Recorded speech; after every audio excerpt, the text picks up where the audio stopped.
नमस्कार दोस्तों, आज की वीडियो में हम जानेंगे श्रीमद् भागवत गीता और योग तत्व समन्वय मीमांसा। लेखक हैं श्री गोवर्धन पीठाधीश्वर जगत गुरु श्री शंकराचार्य स्वामी श्री भारती कृष्ण तीर्थ जी महाराज। वह लिखते हैं कि कल्याण की इच्छा से प्रेरित होकर कल्याण के रास्ते पर और साधन की खोज में निकले हुए प्रत्येक विचारशील मनुष्य का अनुभव है कि यद्यपि भगवान की रची हुई सृष्टि के अंतर्गत अनंत कोटि ब्रह्मांडों में रहने वाले अनंत कोटि जीवों में शरीर, इंद्रियां, चित्तवृत्तियों, बुद्धि, विद्या, अभ्यास आदि अंशों में अनंत भेदों के होने के कारण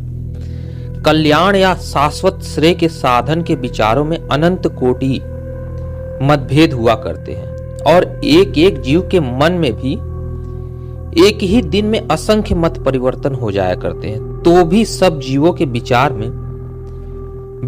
में इस बात में अत्यंत एकता हमेशा नजर आती है कि उनका अंतिम लक्ष्य तो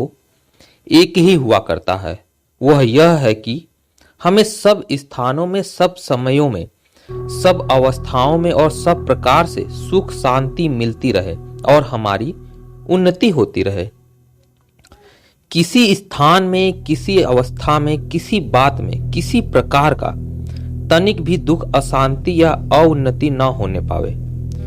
इसी स्वाभाविक एवं अनिवार्य चित्तवृत्ति तथा इच्छा से प्रेरित होकर सब जीव अपने अपने विचार तथा शक्ति के अनुसार अनेक प्रकार के प्रयत्न करते हैं। स्वामी जी लिखते हैं कि जीवन का चिन्ह, इसमें तो संदेह या मतभेद नहीं है कि उन्नति की इच्छा स्वाभाविक ही नहीं अपितु अत्यंत आवश्यक एवं उचित भी है, क्योंकि उन्नति की इच्छा तथा उसके साधन का विचार और उसे प्राप्त करने का उद्योग करना, यही हर एक जीव के जीवन का मुख्य एवं असंदिग्ध चिन्ह है। सच पूछिए तो यह कहने में तनिक भी अयुक्ति नहीं होगी कि जहां उन्नति की इच्छा, विचार और प्रयत्न ना होते हो,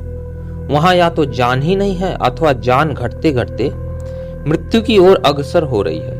अर्थात ऐसे जीव जो कहने को तो जीवित होते हुए भी यथार्थ में मुर्दा ही हैं। यह एक ऐसी सर्वदा सत्य बात है जिसका निराकरण या प्रतिवाद तो दूर रहा, जिसके बारे में मतभेद या शंका तक नहीं हो सकती। फिर स्वामी जी उन्नति का सच्चा अर्थ बताते हुए कहते हैं,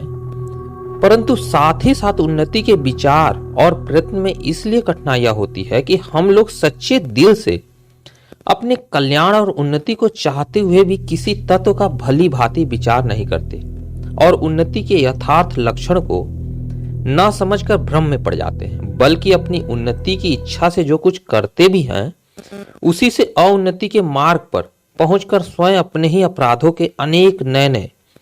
दुखों को भोगते हुए लाचार होकर पश्चाताप से बारंबार संतप्त होते रहते हैं। इसीलिए इस बात की अत्यंत आवश्यकता होती है कि पहले हम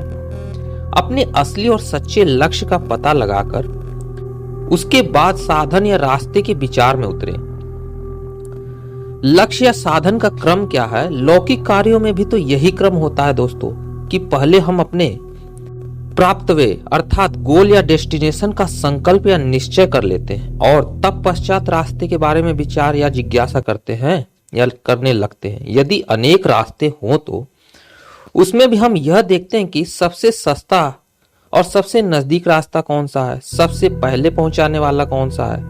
और कौन सा सबसे आरामदेह रास्ता है और किसमें सबसे कम परेशानी होगी।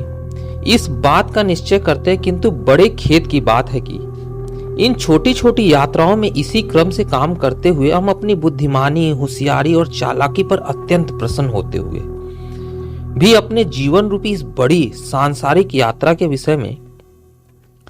जिस पर हमारे इसी जन्म के नहीं अपितु संभवतः हर जन्म के सुख और दुख निर्भर करते हैं, हम लोग अपने महान उत्तरदायित्व को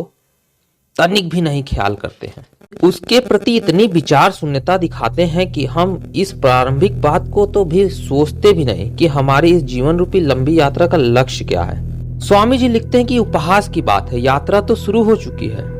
और हम अपने लक्ष्य की दिशा को ना जानते हुए भी यात्रा में बहुत दूर निकल जाने के बाद भी लक्ष्य का विचार न करके रास्ते में मिलने वाले प्रत्येक व्यक्ति से पूछते रहते हैं कि हमें किस मार्ग पे चलना चाहिए, अथवा केवल चर्चा मात्र करते रहते हैं कि फलाना मार्ग अच्छा है,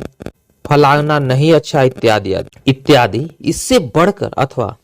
कि हमें किस मार्ग पे चलना चाहिए, अथवा केवल चर्चा मात्र करते रहते हैं कि अमुक मार्ग अच्छा है, अमुक मार्ग नहीं है, इत्यादि। इससे बढ़कर और इसके समान भी उपहास की बात क्या हो सकती है दोस्तों, कि स्वयं हम ही नहीं जानते कि हमें जाना कहाँ। यही नहीं, हम औरों के साथ चर्चा भी करते हैं कि कौन सा रास्ता अच्छा, इत्यादि। इसका परिणाम क्या होता है? जब स्वयं हम ही नहीं जानते कि हमें जाना कहाँ है और इसलिए अपने लक्ष्य का निर्देश न करते हुए हर व्यक्ति से अपने मार्ग या साधन के बारे में प्रश्न करते या सलाह मांगते चलते,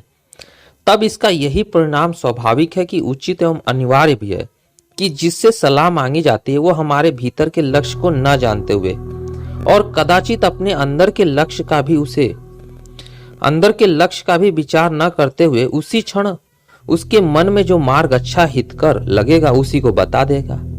और उसी को बता सकेगा और बताने को विवश होगा। अतः हमें सबसे पहले अपने